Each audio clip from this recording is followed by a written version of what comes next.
بسم اللہ والحمد للہ والصلاۃ والسلام علی رسول اللہ اما بعد۔ قرآن کریم موبائل میں پڑھنے کا کیا حکم ہے؟ کیا اس کے لیے وضو کا ہونا ضروری ہے؟ کیا قرآن کریم کی آیت جو قرآن کے موبائل کے اندر ہے اسے ہم چھو سکتے ہیں؟ یہ وہ سوالات ہیں جو اس دور میں کیے جاتے ہیں۔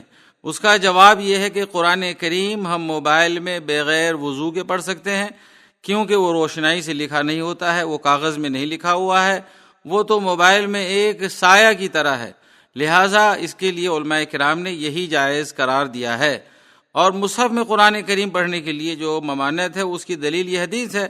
نبی صلی اللہ علیہ وسلم فرمایا لا یمس القرآن الا طاہر، کہ قرآن کریم پاک انسان ہی چھوئے۔ لہٰذا قرآن کریم میں جب ریکارڈ ہو، قرآن کریم میں یہ لکھا ہوا ہو اس کے اسکرین پر، تو اس کو چھو سکتے ہیں۔ اللہ تعالیٰ سے دعا ہے کہ اللہ تعالیٰ ہمیں توفیق عطا فرمائے۔ وصلی اللہ تعالیٰ علی نبینا محمد۔